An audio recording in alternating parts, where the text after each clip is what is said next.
चले दोस्त, आज हम लोग ऑब्जेक्टिव आगे की ओर करेंगे और जो एग्जाम की दृष्टि से इम्पोर्टेंट ऑब्जेक्टिव है वो हम आज करेंगे। आज टारगेट है हमारा 50 ऑब्जेक्टिव पूरा करना है।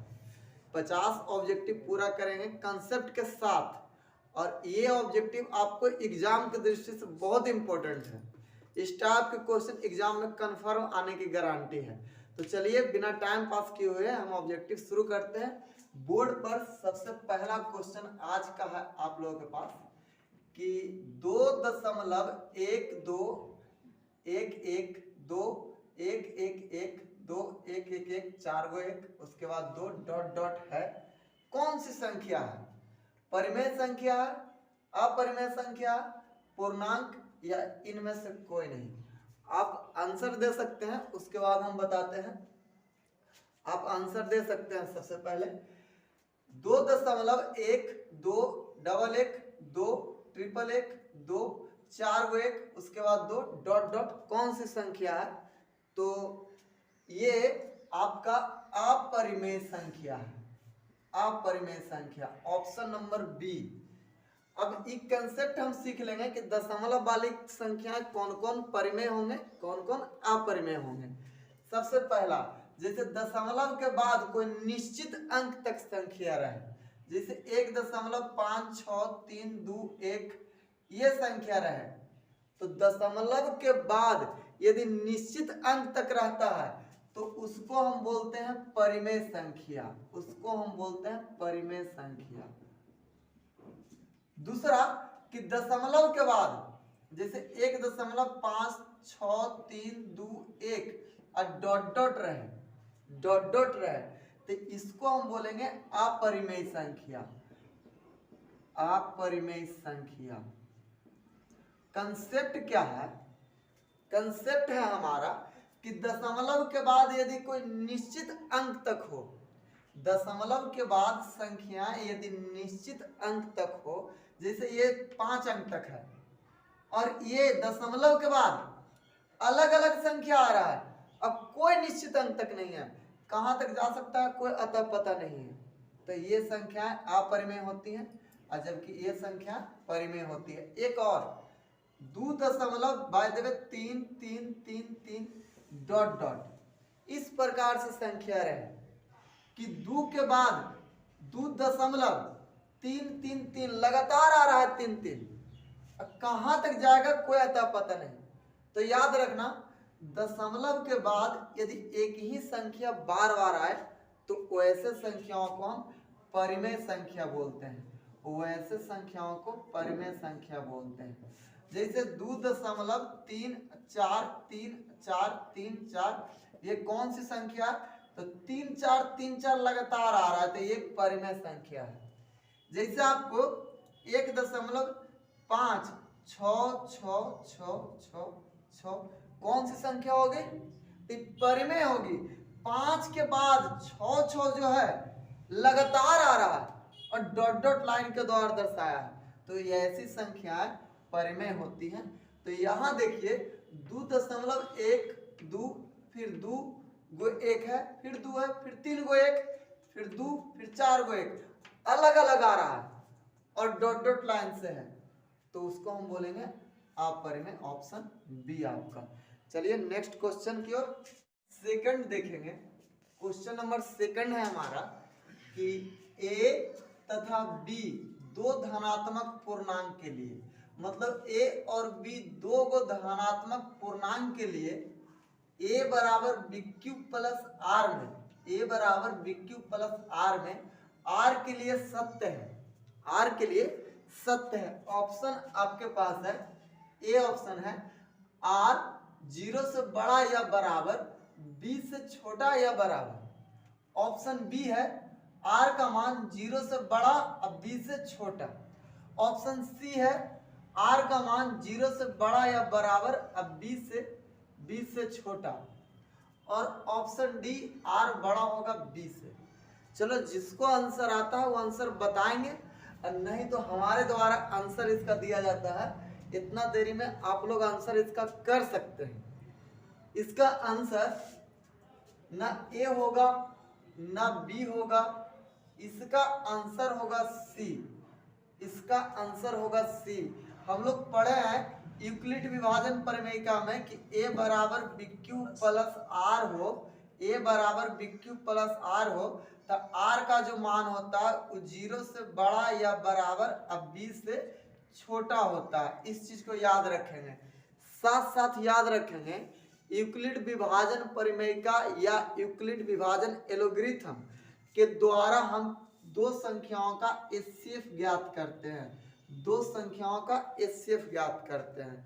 चलो हम नेक्स्ट क्वेश्चन की ओर चलते हैं। क्वेश्चन नंबर 3 हमारे पास है, क्वेश्चन नंबर 3 हमारे पास है, बोर्ड पर आप लोगों के पास देखिए 5.233 डॉट डॉट है। बड़ा ही आसान क्वेश्चन है, लेकिन इस टाइप का क्वेश्चन आपको एग्जाम में कन्फर्म छपेगी। तो इस क्वेश्चन को ध्यान से 5.233 डॉट डॉट है। बताइए ऑप्शन ए पूर्णांक, ऑप्शन बी परिमेय, ऑप्शन सी अपरिमेय और ऑप्शन डी इनमें से कोई नहीं। जिसको आता है वो अपना चेक करेगा, कमेंट करेगा, कमेंट में डालेगा। चलो इसका आंसर हो जाएगा ना पूर्णांक, इसका आंसर हो जाएगा बी यानी परिमेय संख्या। इस टाइप के क्वेश्चन इससे पहले अभी आप लोगों को कंसेप्ट में बताए थे। चलो नेक्स्ट क्वेश्चन की ओर चलते हैं। क्वेश्चन नंबर 4 आप लोगों को, क्वेश्चन नंबर 4 आप लोगों को बोर्ड पर है। अब क्वेश्चन नंबर 4 का आंसर दीजिए। क्वेश्चन नंबर 4 बाबू कुछ इस प्रकार से है कि कहता है कि 278 को किस संख्या से विभाजित करें कि, मतलब 278 को किस संख्या से विभाजित करें कि भागफल 12 और शेषफल 2 प्राप्त हो। आपको इस टाइप का क्वेश्चन एग्जाम में पूछता है, तो इसका पैटर्न याद रखिएगा। जैसे आपको पूछा है कि 278 को किस संख्या से विभाजित करें कि भागफल 12 और शेषफल 2 प्राप्त हो, तो आप एक फॉर्मूला जानते होंगे कि भाज्य बराबर होता है, भाज्य बराबर भाजक गुने भागफल, भाज्य बराबर भाजक गुने भागफल, अब प्लस होता है शेषफल। तो यहाँ आपको 278 को भाग करना है, तो भाज्य आपका हो जाएगा 278। भाजक किस संख्या से भाज करना है, जिस संख्या से भाग करना रहता है उसको बोलते हैं भाजक।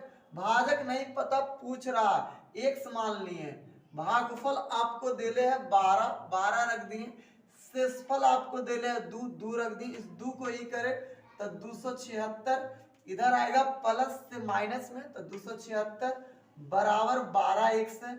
एक्स का मान चाहिए तो 276 बटा 12 बराबर एक्स हो गया। इसको काट दीजिए तो 12 दूनी 24, 3 बच गया 6, 12 तिहाई 36। एक्स का मान कितना आ गया, 23 आ गया, यानी भाजक आपका 23 आ गया। तो ऑप्शन नंबर किस में है, तो ऑप्शन नंबर ए में है आपका 23, ए ऑप्शन सही हो गया। हमको करना है कि इस टाइप के जितना क्वेश्चन रहेगा उसको आप इस पैटर्न पे बनाइएगा कि भाज्य बराबर भाजक गुने भागफल अब प्लस शेषफल होता है। इसका कंसेप्ट है आपको कि जो जैसे हम x में 22 से भागा दिए, z प्राप्त हुआ, r शेष आया, तो इसको बोला जाता है भाज्य। मतलब जिसको में भागा दिया जाता है वो कहलाता है भाज्य, जिसको से देते हैं वो कहलाता है भाजक, जो प्राप्त होता है वो कहलाता है भागफल, और जो शेष बच गया, नीचे जो बच गया वो कहलाता है शेषफल। तो इस कंसेप्ट को याद रखिएगा और इस टाइप से बहुत सारा मैथ हम बना सकते हैं। चलो नेक्स्ट आगे बढ़ते हैं। नंबर 5, क्वेश्चन नंबर 5 आपके पास बोर्ड पर है कुछ इस प्रकार से कि जब 43 से 1365 में भाग देने पर शेष आपको 32 हो, शेष 32 हो, तो भागफल क्या होगा।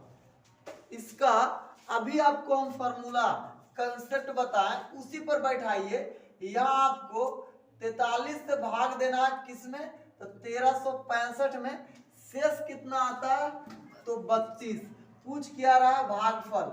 अभी फॉर्मूला आप जानते हैं, भाज्य बराबर भाजक गुने कोची भागफल, अब प्लस कोची होता है शेषफल होता है। भाज्य कितना 1365, भाजक कितना है जिससे भागा दे रहा है 43, भागफल पूछा x मान लिए, शेष आपके पास अवेलेबल है 32, 32 ई करे तो 1365 माइनस 32 बराबर है 43x, घटाओगे तो 1333 आ जाएगा। इधर 43 गुना में ई कर लाओगे तो बटा में बराबर क्या हो गया x, काटोगे तो कितना मर्तबे 3 मर्तबे, भागा देकर आप कर सकते हो 3 मर्तबे 129, 3 उतार दिए 4, 3 एक मर्तबे काट देंगे तो x बराबर कितना आ गया 31। तो इसका ऑप्शन खोजेंगे, ए में है 23, बी में है 31, तो ऑप्शन नंबर क्या हो गया बी, ऑप्शन नंबर बी हो गया।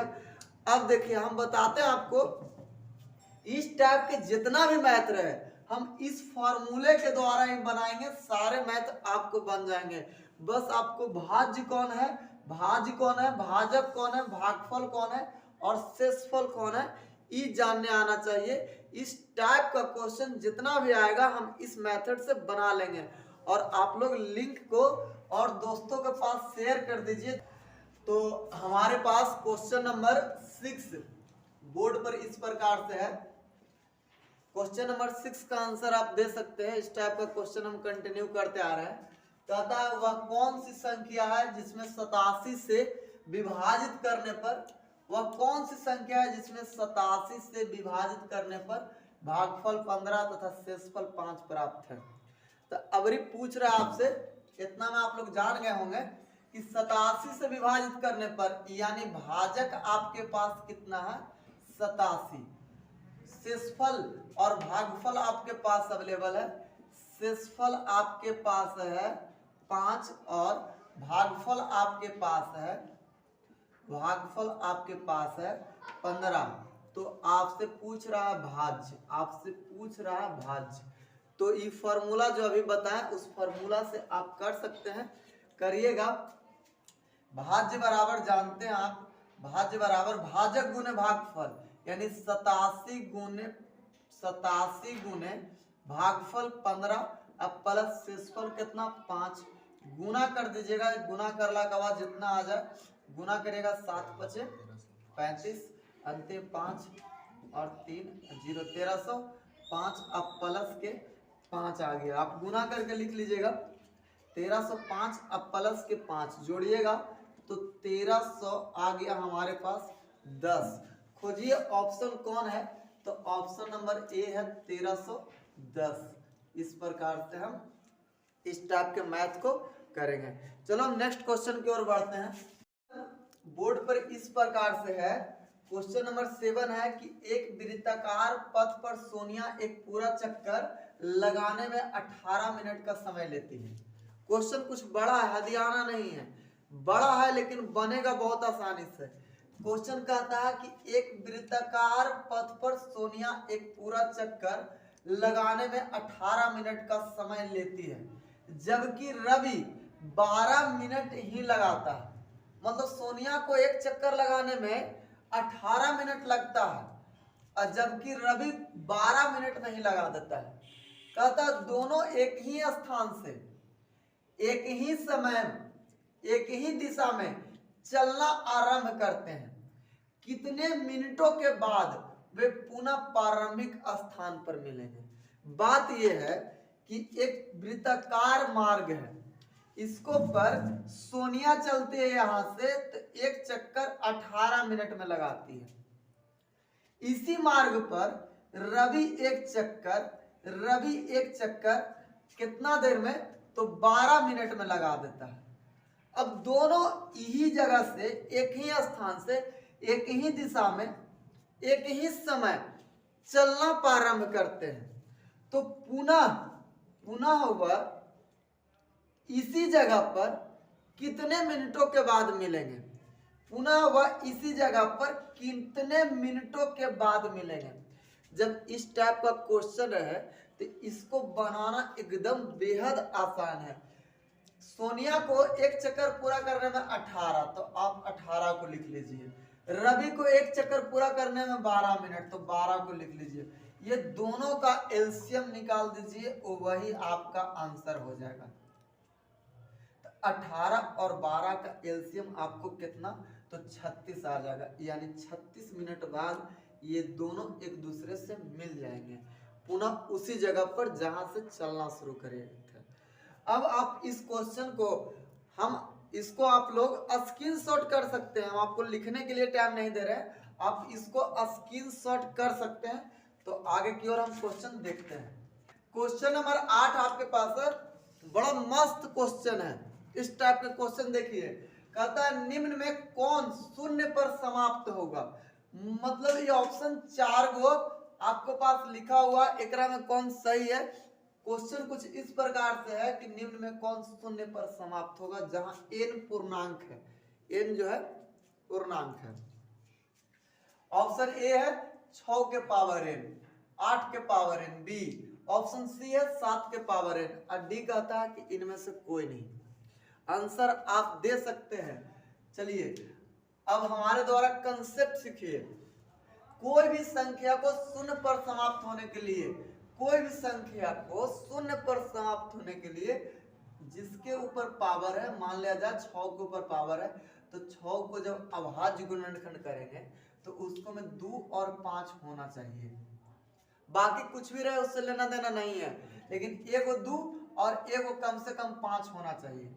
ज्यादा भी दूर आ गया तो कोई दिक्कत नहीं है, लेकिन इसके अभाज्य गुणनखंड में 2 और क्या होना चाहिए, 5 होना चाहिए। लेकिन 6 का यदि करेंगे तो 2 गुना 3 रहेगा, 2 तो है लेकिन 5 नहीं है, तो इस शून्य पर समाप्त नहीं होगा, ये ऑप्शन नहीं होगा।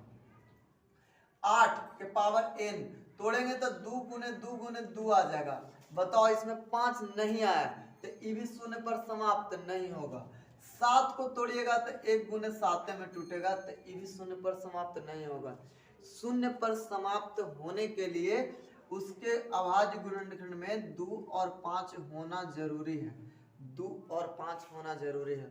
यह तीनों में से किसी में नहीं आया, तो ऑप्शन नंबर डी, इनमें से कोई नहीं। ये हमारा कंसेप्ट है और आंसर हो गया डी। इसका स्क्रीनशॉट आप कर सकते हैं।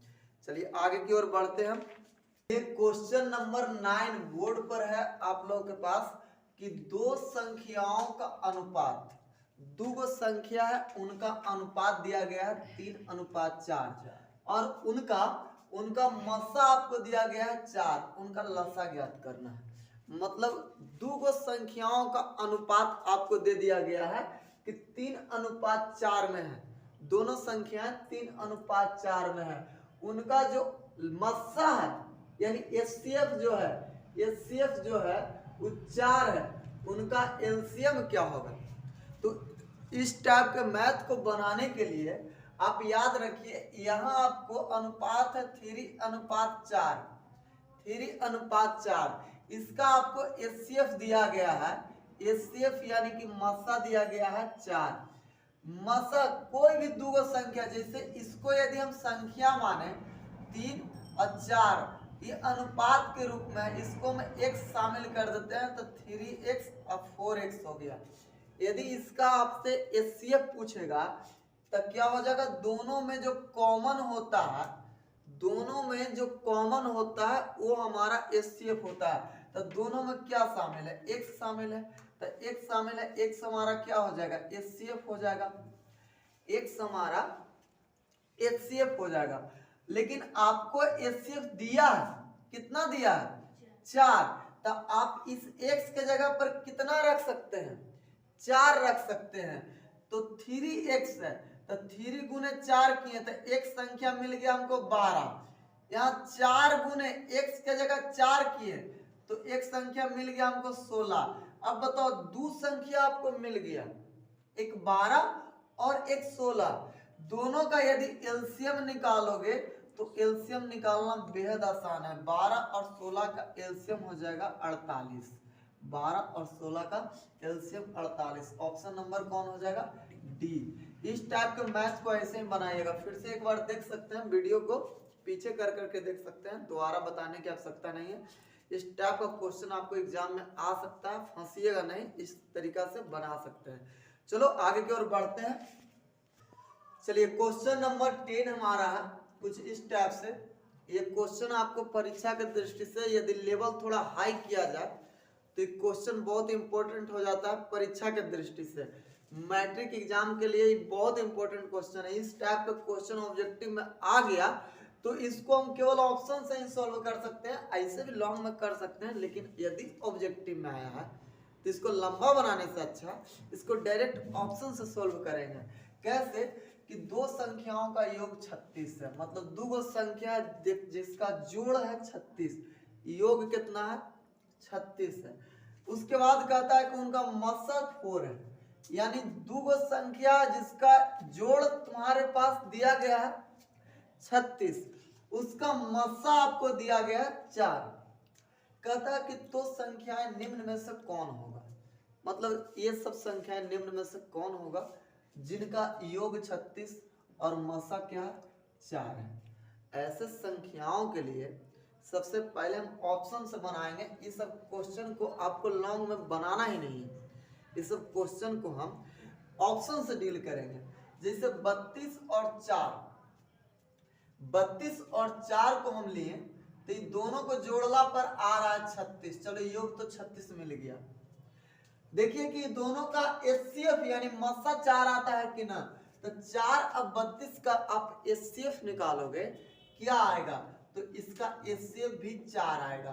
तो ये नहीं कि पहला ऑप्शन देखे 4 32 कर दिए तो पता चलेगा कि मिल गया 0 नंबर। घर आओगे खुश रहोगे कि बनाए, लेकिन बनाए जरूर हो लेकिन गलत बनाए हो, इस चलते बचना है। ऑप्शन आपको घुमा सकता है। 4 32 दिया, चलो इस सही था, इसी को टिकट नहीं करना है, चारों ऑप्शन को चेक करना है।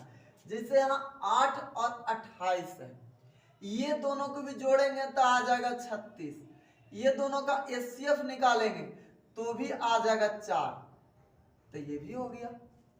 अब ऑप्शन ए को टिकट करके चल जाते तो ऑप्शन बी आंसर हो जाती, ऑप्शन बी भी चेक कर लेते तो ए और बी दोनों मिल गया। जब ऐसा कंडीशन हो तो तीसरा के भी चेक करना, 16 और 20, 16 और 20 को जोड़ेंगे 36, एचसीएफ निकालेंगे 4 आ जाएगा, यानी ए बी सी तीनों हमारा सही आ रहा है। तो ऐसे कंडीशन में क्वेश्चन का आंसर हो जाएगा ऑप्शन नंबर डी, जो सभी है, ऑप्शन डी। इस टाइप का मैथ है, इसी प्रकार से बनाइएगा, सभी ऑप्शन को चेक करके अच्छा से बनाइएगा, वरना आप सही बना करके भी जानते भर में भी गलत कर सकते हैं। चलो आगे की ओर चलते हैं। नेक्स्ट क्वेश्चन 11 नंबर बोर्ड पर आप लोगों को इस प्रकार से है, इसका आंसर देने की कोशिश करिएगा। क्वेश्चन कुछ इस प्रकार से मैं पढ़ के दिखा देता हूँ। दो संख्याओं के लसा और मस्सा, मतलब दो गो संख्या जिसका एलसीएम और एचसीएफ का गुणनफल 24 है।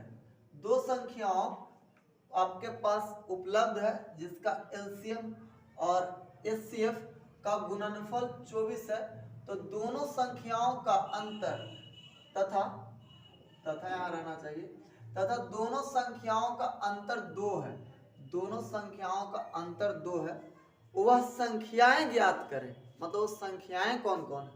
तो इस टाइप के मैथ को हम लॉन्ग में एकदम नहीं बनाएंगे, केवल आंसर इसका करने के लिए ऑप्शन चेक करेंगे। तो 8 और 6 अंतर करेंगे तो 2 तो आ जाएगा, लेकिन गुना करेंगे तो 24 आएगा, नहीं आएगा, गुना करेंगे तो 48 आएगा, इसीलिए ये तो होगा नहीं। 8 और 10 अंतर करेंगे तो 2 तो आ जाएगा, लेकिन गुना करेंगे तो 80 आ जाएगा। हमको कहा कि गुणनफल कितना होना चाहिए। अच्छा एक सेकंड का दो संख्याओं के लसा और मस्सा का गुणनफल बोला है, संख्याएं नहीं, संख्याएं हैं, इसको हम थोड़ा एक सेकंड इस प्रकार से नहीं, यहां हम देखते हैं क्वेश्चन कुछ इस प्रकार से है कि दो संख्याओं के लसा और मस्सा का गुणनफल कहाँ है। यहाँ आपको संख्याएं ऑप्शन में है क्योंकि वह संख्याएं ज्ञात करने के लिए पूछा है। तो सबसे पहले करेंगे क्या, ये दोनों संख्याओं का अंतर तो 2 आता है, चलो जान गए 2 आता है, 2 आता है, अंतर 2 है। अब कह भी रहा है कि दोनों संख्याओं का अंतर होना चाहिए 2, लेकिन इनका एचसीएफ और एलसीएम निकालोगे, इसका यदि 8 और 6 का एलसीएम आप निकालोगे, इसका एलसीएम निकालोगे तो कितना आ जाएगा? 8 और 6 का एलसीएम निकालोगे 2 गुने 2 गुने 2 और गुना 3 यानी 4 तिहाई 2 दूनी 4, 4 दूनी 8, 8 तिहाई 24। इसका एलसीएम आ गया 24।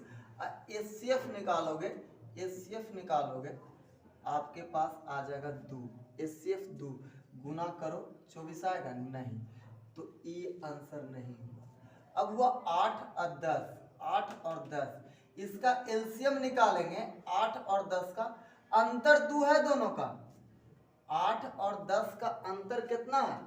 2 है, लेकिन ये दोनों का एलसीएम निकालेंगे तो एलसीएम क्या आ जाएगा? 80, 40। एलसीएम क्या आ गया? 40। और इसका एचसीएफ निकालेंगे तो आ जाएगा 2, गुणनफल करेंगे तो आ जाएगा आपके पास 80। तो ये हमारा क्या हो गया? गलत। यहाँ देखिए 2 और 4 इसका एलसीएम अंतर है 2, लेकिन एलसीएम क्या हो जाएगा? 4। एचसीएफ क्या हो जाएगा? एचसीएफ हो जाएगा 2, गुना करेंगे तो 8, आना क्या चाहिए? 24। यानी कंफर्म न ए न बी और न सी, तो कुछ नहीं देखना है, आंसर क्या हो जाएगा? डी। डी को आप चेक कर सकते हैं, अंतर है 2। यदि इसका हम यदि 6 और 4 का एलसीएम निकालें, 6 और 4 का एलसीएम निकालें तो आ जाएगा 12। 6 और 4 का एचसीएफ निकालें, एचसीएफ निकालें तो आ जाएगा 2, गुना करेंगे क्या हो जाएगा? 24। यही पूछ रहा था कि दो संख्याओं का लसा और मस्सा का गुणनफल होना चाहिए 24, आ गया 24। और दोनों संख्याओं का अंतर होना चाहिए 2, तो दोनों 6 और 4 का अंतर क्या है? 2 है, तो ये ऑप्शन नंबर क्या हो गया? डी। इस टाइप से मैथ को हम इस प्रकार से बनाएंगे। चलो इसको आप स्क्रीनशॉट कर सकते हैं, आगे की ओर चलते हैं। रियल नंबर से क्वेश्चन आपका समाप्त हुआ। रियल नंबर से इतना क्वेश्चन हम कर लेंगे, आपको रियल नंबर से 1 नंबर के छूटने वाला नहीं है ऑब्जेक्टिव। अगर जो आप रियल नंबर का आज वीडियो केवल देख रहे हैं तो पहले जाकर के 2 वीडियो पीछे वाला देख लीजिए। आप हमारे यूट्यूब चैनल पर जाइएगा तो वहाँ आपको इससे पहले 2 वीडियो रियल नंबर का ऑब्जेक्टिव कराया गया है, पहले आप जा करके वो देख लीजिए, उसके बाद इसको देखिएगा तो रियल नंबर का कोई भी ऑब्जेक्टिव क्वेश्चन आपको अब छूटने वाला एग्जाम में नहीं है। अब चलिए क्वेश्चन 12 नंबर आज का है हमारे पास कि निम्न में कौन x - 2y बराबर 0 तथा 3x + 4y बराबर 10 का हल है। मतलब 2 गो समीकरण है हमारे पास, x - 2y बराबर 0, 3x + 4y बराबर 0 का हल कौन है निम्न में। इस टाइप के मैथ को हम समीकरण सोल्व करने नहीं जाएंगे, ऑप्शन से चलेंगे। इसको बोलते हैं हिट एंड ट्राई मेथड। तो हम ऑप्शन से चलेंगे। सबसे पहले ऑप्शन नंबर 1 चेक करेंगे कि x बराबर 2 और y बराबर 1 रख के बारी बारी से समीकरण में, प्रत्येक समीकरण 1 में और 2 में सभी ऑप्शन को रख के हम चेक करेंगे। जिसके लिए संतुष्ट हो गया समीकरण वो हमारा आंसर हो जाएगा। तो पहला ऑप्शन ए रखते हैं, x के जगह 2 अब y के जगह 1। यहाँ x के जगह आप 2 रखिएगा, y के जगह 1 रखिएगा। 2 गुना 1, 2 में से 2 गया, आंसर क्या आ गया? 0। और 0 आता था यानी 0 बराबर 0। चलो इसको तो संतुष्ट कर दिया, इसमें भी हमको चेक करना है। ऐसा नहीं कि केवल एक में नहीं चेक करना है, दोनों में चेक करना है। 1 और 2 दोनों समीकरण में, दोनों के यदि संतुष्ट करता है तो वो हमारा आंसर होगा, नहीं करता है तो ऑप्शन बी को चेक करेंगे। अब इसमें रखते हैं x बराबर 2, तो 3 गुना 2 ये 6 हो गया, बीच में प्लस 4, y के जगह रखेंगे 1, तो 4 गुना 1 और जोड़ दिए तो 6 4 10 आ गया। उधर भी यहाँ क्या था? 10 था, 10 था, 10 था, तो बराबर आ गया। यानी इसको भी संतुष्ट कर रहा, इसको भी संतुष्ट कर रहा। तो बाकी ऑप्शन को चेक करने की जरूरत नहीं पड़ेगी आपको, बस खाली देख लेना कि कौन वाला लगे संतुष्ट कर रहा। तो ऑप्शन इसका क्या हो जाएगा? ए। चलो आगे की ओर बढ़ते हैं, नेक्स्ट क्वेश्चन की ओर। क्वेश्चन नंबर 13 कुछ इस प्रकार से है ये कहता है कि यदि 2k-1 कॉमा के समीकरण 10x - 9y बराबर 12 का हल है। मतलब एक समीकरण है हमारे पास 10x - 9y बराबर 12, इसका एक हल क्या है, तो 2k माइनस के 1, तो पूछता है आपको कि तो k का मान क्या होगा। बताओ, इसका इस समीकरण का हल ये है, तो इस समीकरण को संतुष्ट करना चाहिए।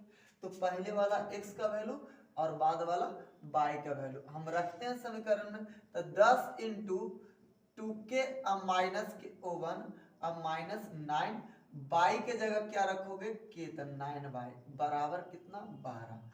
10 में 2 के से गुना, तो 10 गुना 2 20k हो गया। अब माइनस 10 में 1 से गुना तो 10 हो गया, बराबर माइनस 9 के बराबर 12। 20 के में से 9 के चला गया तो 11 के हो गया, 10 उधर चला गया तो 12, इधर में निगेटिव में 10 है, उधर गया तो पॉजिटिव में 10। 11 के बराबर 22, तो के बराबर आ गया हमारा 2, नीचे जाएगा तो भागा में के बराबर आ गया 2, ऑप्शन नंबर बी। चलिए एक बाद बढ़ते हैं आगे। क्वेश्चन नंबर आपके पास 14 है, कुछ इस प्रकार से कहता है रैखिक समीकरण युग्म x प्लस 2y, रैखिक समीकरण युग्म x प्लस 2y बराबर 5 तथा 3x प्लस 12y बराबर 10। कहता है कि का होगा, एक हल होगा कि कोई हल नहीं होगा, अनंत हल होगा या इनमें से कोई नहीं।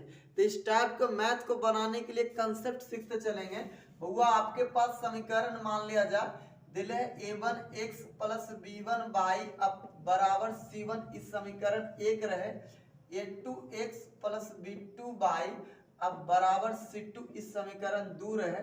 इस मैथ से हम इसका पूरा कंसेप्ट सीख लेंगे। इस कंसेप्ट से आपको करीब 10 से 15 मैथ इस टाइप का डील हो जाएगा।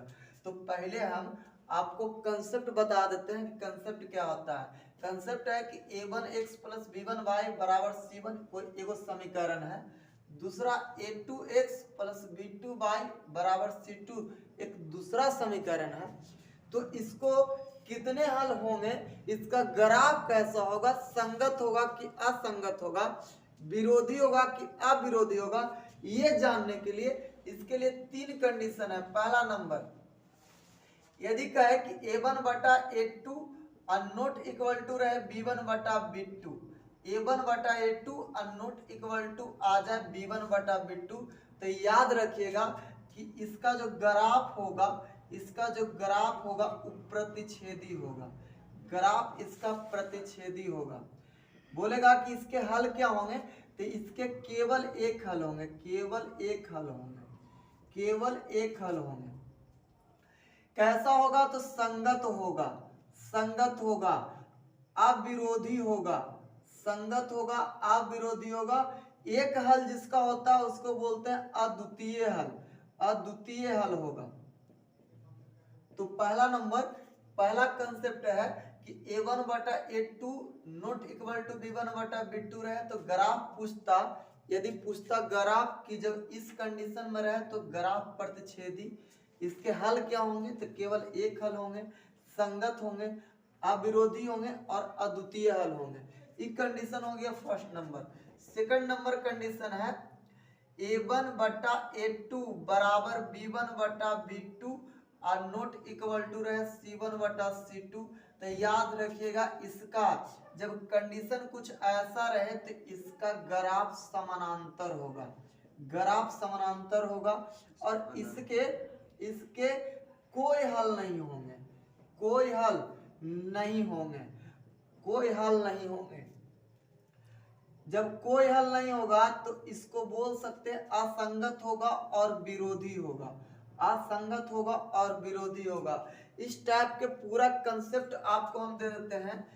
क्वेश्चन तीसरा शर्त कहता है, पहला दूसरा तीसरा शर्त कहता है कि a1 बटा a2 बराबर b1 बटा b2 अब बराबर c1 बटा c2 आ जाए तो क्या होंगे, तो इसका जो ग्राफ यदि पूछे, जब इस कंडीशन में रहे तो ग्राफ इसका संपाती होगा, ग्राफ इसका ग्राफ संपाती होगा। बोलेगा इसके कितने हल होंगे, तो इसके अनेक हल होंगे, इसके अनेक हल होंगे, इसके अनेक हल होंगे। साथ साथ ही आश्रित होगा, आश्रित होगा, आश्रित होगा, इसको बोल सकते हैं संगत होगा, संगत होगा। तो तीन कंडीशन है दो चर वाले रैखिक समीकरण युग्म का। सबसे पहला कि a1 बटा a2 not equal to b1 बटा b2 रहेगा, तो ग्राफ प्रतिच्छेदी केवल एक हल होगा, संगत होगा, अविरोधी अद्वितीय हल। दूसरा कि a1 बटा a2 बराबर b1 बटा b2 not equal to c1 बटा c2, समानांतर ग्राफ होगा, इसके कोई हल नहीं होंगे, असंगत होगा और विरोधी होगा। तीसरा कंडीशन a1 बटा a2 बराबर b1 बटा b2 बराबर c1 बटा c2, तो ग्राफ संपाती होगा, अनेक हल होंगे, आश्रित होंगे और संगत होंगे। ये तीन कंडीशन आपको, इसको आप स्क्रीनशॉट कर सकते हैं, इसको आप स्क्रीनशॉट कर सकते हैं। चलिए इसके बाद हम इस मैथ को अब सोल्व करते हैं, इस मैथ को हम सोल्व करते हैं। अब क्वेश्चन हमारे पास है, कहता है रैखिक समीकरण युग्म x प्लस 2y बराबर 5 तथा 3x प्लस 12y बराबर 10। तो इसका एक हल होगा, कोई हल होगा, कोई हल नहीं होगा, अनंत होगा और इनमें से कोई नहीं।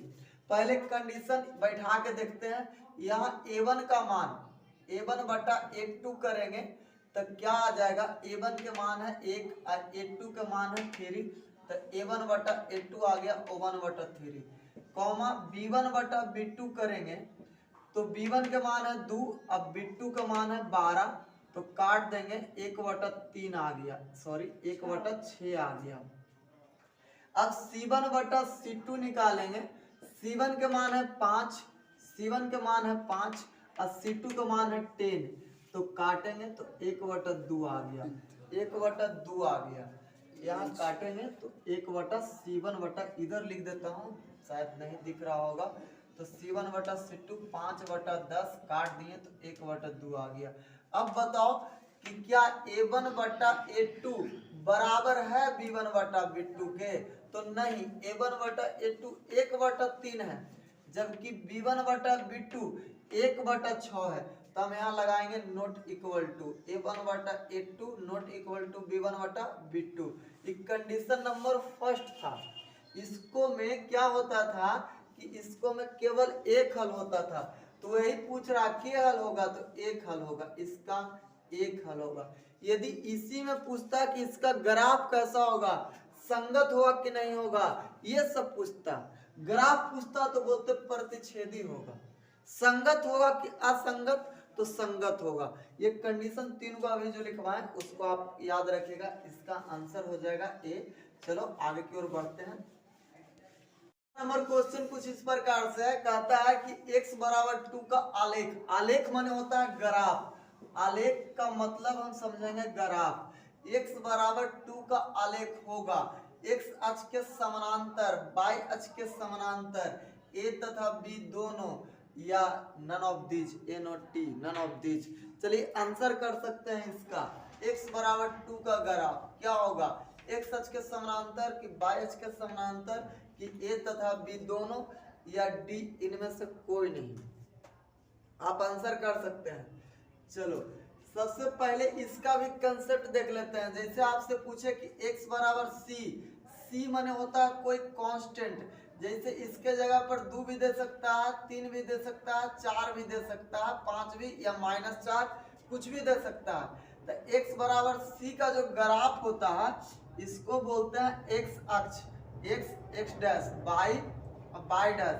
आपसे बोले कि x बराबर c का ग्राफ क्या होगा, तो वो होगा x बराबर c का ग्राफ कुछ इस प्रकार से हो सकता है, कुछ इस प्रकार से। अब इसको देख के बताइए कि क्या ये किसके समानांतर है। तो आपसे पूछे कि x बराबर c का ग्राफ किसके समानांतर होगा या किसके लंबवत, तो x बराबर c का ग्राफ कुछ इस प्रकार से होगा या तो कुछ इस प्रकार से होगा, इधर भी हम ले सकते हैं। पॉजिटिव रहा तो ऊ करे, नेगेटिव रहा तो ई करे। बताओ ये जो ग्राफ है बाई अक्ष के क्या है, समानांतर। ग्राफ बाई अक्ष के समानांतर है और एक्स अक्ष पर क्या है, लंबवत है। तो x बराबर c का ग्राफ बाई अक्ष के समानांतर होगा, बाई अक्ष के समानांतर होगा तथा x अक्ष के लंबवत होगा, x अक्ष के लंबवत होगा। यही क्वेश्चन आपको पलट दे, बोले बाई बराबर c, बाई बराबर c का ग्राफ बोल दे, तो यहाँ पढ़ी बाई बराबर c का ग्राफ कुछ इस प्रकार से हो जाएगा। ऊपर दे सकते हैं या नीचे दे सकते हैं, दोनों में से कोई। पॉजिटिव रहेगा तो ऊपर, नेगेटिव रहेगा तो नीचे। बोलता है बाई बराबर c का ग्राफ, इसको देख के बताइए। तो ये जो हो जाएगा बाई बराबर c का ग्राफ x अक्ष के समानांतर, x अक्ष के समानांतर, x अक्ष के समानांतर और बाई अक्ष के लंबवत हो जाएगा, बाई अक्ष के लंबवत। कंसेप्ट हमारा ई है कि जब x बराबर c का ग्राफ पूछेगा, कोई कांस्टेंट दे करके पूछेगा, तो बाई अक्ष के समानांतर होगा तथा x अक्ष के लंबवत होगा। यदि आपसे पूछे बाई बराबर c का ग्राफ यानी कोई कांस्टेंट का ग्राफ, तो बोलेंगे कि x अक्ष के समानांतर और बाई अक्ष के लंबवत होगा। यहाँ आपसे पूछा है x बराबर 2 का ग्राफ, x बराबर 2 यानी x बराबर c का ग्राफ अभी हम लोग सीखे। c के जगह पर आपको क्या दिया है, 2 दिया है। ऑप्शन में है x अक्ष के समानांतर, नहीं, एकदम नहीं होगा, x अक्ष के समानांतर नहीं होगा। बाई अक्ष के समानांतर, बाई अक्ष के समानांतर कुछ इस प्रकार से बनाए थे हम ग्राफ, देख के खुद से बताइए। बाई अक्ष के क्या है, समानांतर, x बराबर c का ग्राफ बाई अक्ष के समानांतर। तो ऑप्शन नंबर क्या हो जाएगा, बी, ऑप्शन नंबर बी। इस टाइप से जितना क्वेश्चन देगा हम इस प्रकार से इस कंसेप्ट के द्वारा हल कर लेंगे। चलो आगे की ओर बढ़ते हैं। नंबर 16 है, क्वेश्चन नंबर 16 कहता है कि यदि दो चर वाले रैखिक समीकरण युग्म के हल अनंत हो, हल अनंत हो तो उनके आलेख होंगे, कैसा होंगे। अभी पता है कि अनंत हल हो तो उसके ग्राफ जो होंगे संपाती होंगे। अनंत हल के लिए अभी बताया आपको कि ग्राफ कैसा होगा, तो संपाती, मतलब एक ही को पर एक पड़ा हुआ रहेगा। तो इसका आंसर क्या हो जाएगा, सी हो जाएगा। इस टाइप के क्वेश्चन का आंसर आप कर सकते हैं। चलिए आगे की ओर बढ़ते हैं। क्वेश्चन नंबर 17 है, कहता है रैखिक समीकरण युग्म x + 3y = 4, x + 3y = 4 तथा 2x - 5y = -1 है। तो विरोधी, ऑप्शन ए कहता है अविरोधी, ऑप्शन बी कहता है विरोधी, ऑप्शन सी कहता है आश्रित और ऑप्शन डी कहता है इनमें से कोई नहीं।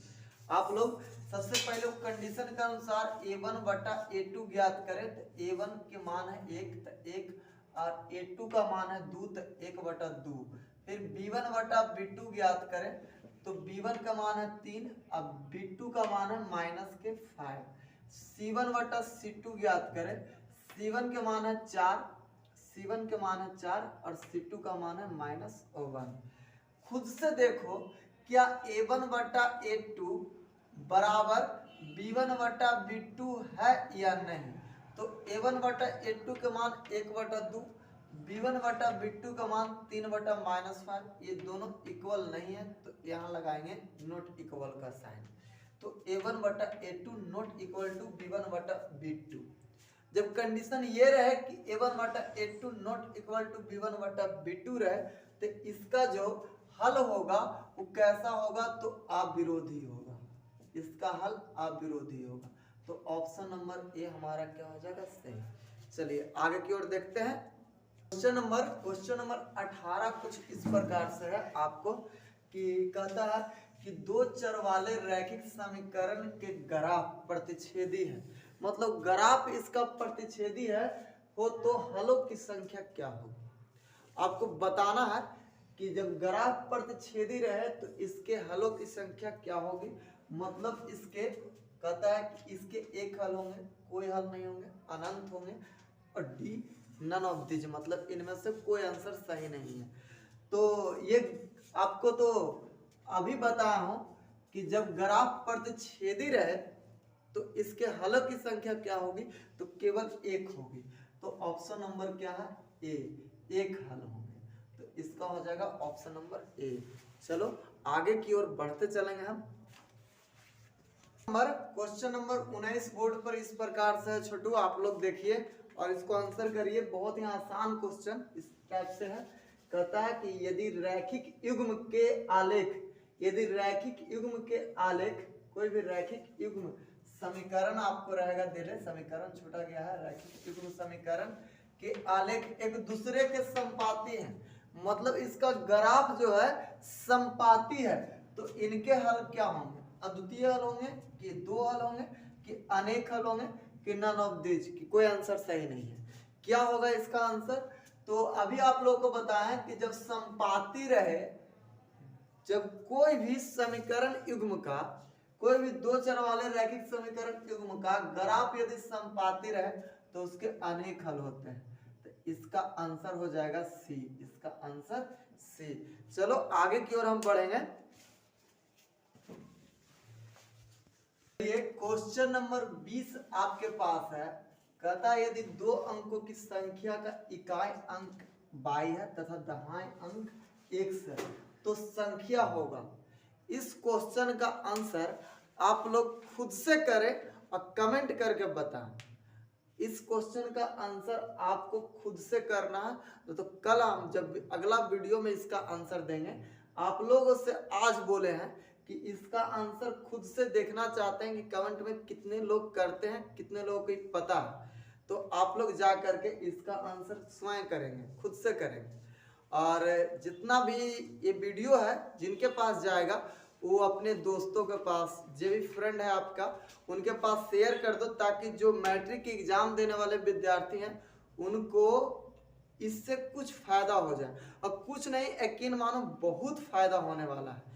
ये वीडियो देख करके ऑब्जेक्टिव आपका एकदम क्लियर हो जाएगा। और एक दो दिन बाद से आप लोगों के लिए आपको 2 नंबर का कुछ क्वेश्चन, करीब 40 से 50 क्वेश्चन 2 नंबर का करा दिया जाएगा, ताकि उसी पैटर्न पर एग्जाम में क्वेश्चन आते हैं और वही पैटर्न आपको यहाँ मेरे द्वारा करवाया जाएगा।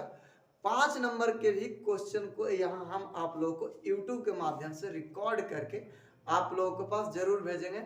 आप लोगों का काम है अच्छा सा स्टडी करना, और इस समय आप लोगों को केवल पढ़ाई सूझनी चाहिए, बाकी कुछ नहीं। बाकी सारे कामों को छोड़ दीजिए, पढ़ाई करिए। 15 दिन का टाइम बचा हुआ है, 15 दिन बहुत होती है, लेकिन आप अच्छा से पढ़ोगे तब, न तो ऐसे घूमते फिरते रहोगे, कोई टाइम नहीं पता चलेगा, बीत जाएगा 15 दिन। ऐसा बढ़िया जाइए, पढ़िए, स्टडी करिए, और इस लिंक को, इस वीडियो को दोस्तों के पास भी शेयर करिए जो एग्जाम देने वाले हैं इस साल 2022 में मैट्रिक का एग्जाम देने वाले हैं उनके पास, ताकि वो भी कुछ पढ़ ले, पास हो जाए, अच्छा होगा। उनके लिए भी बहुत सफिशिएंट रहेगा, जो क्लास नहीं किए हैं उनके लिए भी। तो दोस्तों के पास ये वीडियो शेयर करिएगा।